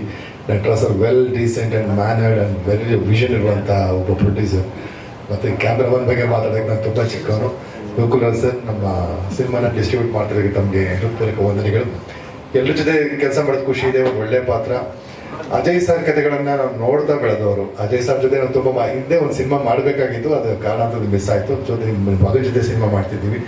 ಒಂದು ಒಳ್ಳೆ ಕನ್ನಡ ಸಿನಿಮಾ, ನೀವೆಲ್ಲರೂ ಈ ಸಿನಿಮಾ ಬಗ್ಗೆ ಪ್ರೋತ್ಸಾಹ ಮಾಡಬೇಕು. ಎಲ್ಲರೂ ಥಿಯೇಟ್ರ್ ಬಂದು ಸಿನಿಮಾ ನೋಡಲಿ ಅಂತ ಬಯಸ್ತೀನಿ. ನಮಸ್ಕಾರ. ಮೊದಲಿಗೆ ಪತ್ರಿಕೆ ಹಾಗೂ ಮಾಧ್ಯಮದವರಿಗೆ ನಮಸ್ಕಾರ ಹೇಳ್ತೀನಿ. ಹಾಗೆ ಇಲ್ಲಿ ಬಂದಿರೋಂಥ ಎಲ್ಲರಿಗೂ ನಮಸ್ಕಾರ.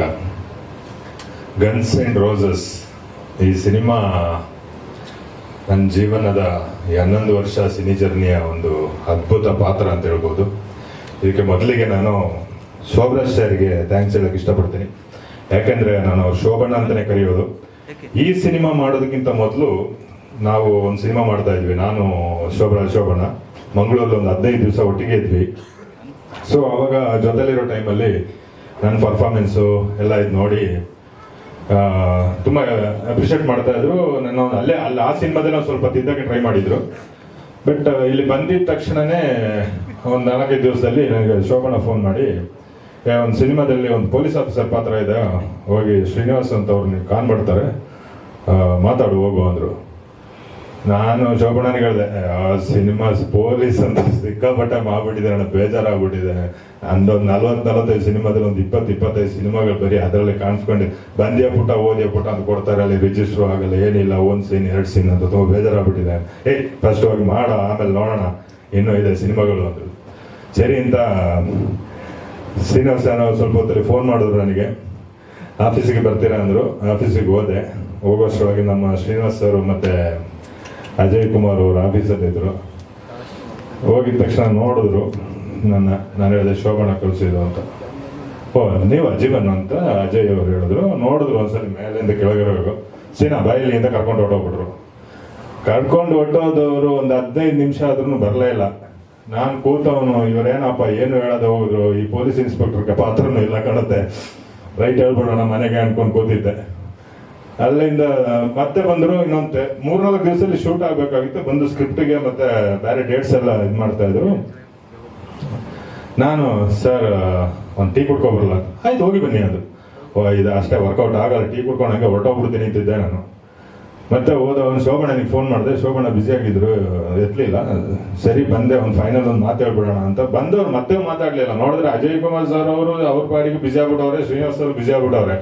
ಇದೇನ್ರಿ ಕರ್ಸ್ಬಿಟ್ಟು ಹಿಂಗಾಗ್ಬಿಡುತ್ತಲ್ಲ ಅಂತ ಹೇಳ್ಬಿಟ್ಟು ಇನ್ನೊಂದು ಅರ್ಧ ಗಂಟೆ ಆಯ್ತು. ಒಟ್ಟು 1 ಅವರ್ ಕೂತಿದ್ದೀನಿ, ಯಾರು ಏನು ಕೇಳೋರಿಲ್ಲ ಆಫೀಸಲ್ಲಿ. ಫೈನಲ್ ಶ್ರೀನಿವಾಸ್ ಸರ್ ಹೇಳಿದೆ, ಸರ್ ಬರ್ತೀನಿ ಸರ್ ಅಂತ. ಯಾಕೆ ಅಂದರು. ಏನೇನು ಸರ್, ಈ ಕತೆ ಹೇಳ್ತೀರಿ, 1 ನಿಮಿಷ ಸ್ವಲ್ಪ ಫ್ರೀ ಮಾಡ್ಕೊಳ್ತೀನಿ ಅಂತ. ಖುಷಿಯಾಗೋಯ್ತು, ಕತೆ ಬೇರೆ ಹೇಳ್ತೀರಾ, ಹೇಳಿ ಬನ್ನಿ ಅಂತ. ನಿಜವಾಗ್ಲೂ ಅವತ್ತು ನಾನು ತುಂಬ ಹೆಮ್ಮೆ ಪಟ್ಟಿದ್ದು ಶ್ರೀನಿವಾಸ್ ಸರ್ನ. ಕತೆ ಒಂದು 15-20 ನಿಮಿಷ ಕೂರ್ಕೊಂಡು ನನ್ನ ಪಾತ್ರದ ಬಗ್ಗೆ ಹೇಳ್ತಾ ಬಂದರು. ನನಗೆ ನಿಜವಾಗ್ಲೂ ಒಂದು 11 ವರ್ಷದಲ್ಲಿ ಈ ನಡುವೆ ತುಂಬ ವಿಲನ್ಗಳಾಗಿ ಮಾಡ್ತಾ ಇದ್ದೀನಿ, ರಿಲೀಸಿಗೆ ತುಂಬ ಸಿನಿಮಾಗಳಿದೆ. ಆದರೆ ಈ ಪಾತ್ರ ಅಂತೂ ಅದ್ಭುತವಾಗಿದೆ. ಓಪನಿಂಗ್ ಇಂದ ಕ್ಲೈಮ್ಯಾಕ್ಸ್ ವರೆಗೆ ಹೇಳ್ತಾ ಬರ್ತಾ ಒಂದು ಹಸಿದ ಕಲಾವಿದ, ಅವನು ಈ ಥರ ಮಾಡೋಕ್ಕೆ, ಅವ್ನು ಪಾತ್ರ ಮಾಡೋಕ್ಕೆ ಕಾಯ್ತಾ ಇರ್ತಾನೆ ಅವನು. ಯಾಕೆಂದ್ರೆ ಅವನ್ನ ಪ್ರೂವ್ ಮಾಡ್ಕೊಳ್ಳೋಕ್ಕೆ ಅದರಲ್ಲಿ ನಾನು ಬೆಸ್ಟ್ ಕೊಟ್ಟಿದ್ದೀನಿ, ಬೆಸ್ಟ್ ಪಾತ್ರ. ಆ ಕತೆಗೆ ತಕ್ಕಂಥ ಒಂದು ಆ ಪಾತ್ರ ಹಂಗಿದೆ, ಅದರಲ್ಲಿ ಜೀವಿಸಿದ್ದೀನಿ. ಆ್ಯಕ್ಚುಲಿ ನಾನು ನಮ್ಮ ಅಜಯ್ ಸರ್ಗೆ ನಾನು ಥ್ಯಾಂಕ್ಸ್ ಹೇಳಬೇಕು. ಯಾಕಂದ್ರೆ ಅವರು ನನ್ನ ಗುರುತಿಡಿದು ಈ ಪಾತ್ರಕ್ಕೆ ಬುಕ್ ಮಾಡಿಲ್ಲ ಅಂದ್ರೆ ಈ ಪಾತ್ರ ನನಗೆ ಸಿಗ್ತಾ ಇರಲಿಲ್ಲ. ಅವ್ರು ನೋಡಿದ ತಕ್ಷಣನೇ ಜೀವನ್ ರಿಚಿಗೆ ಈ ಪಾತ್ರ ಕರೆಕ್ಟ್ ಆಗುತ್ತೆ ಅಂತ ಹೇಳ್ಬಿಟ್ಟು ಶ್ರೀನಿವಾಸ್ ಸರ್ಗೆ ಗೈಡ್ ಮಾಡಿ, ಆಮೇಲೆ ಅವರು ಡಿಸ್ಕಷನ್ ಮಾಡಿ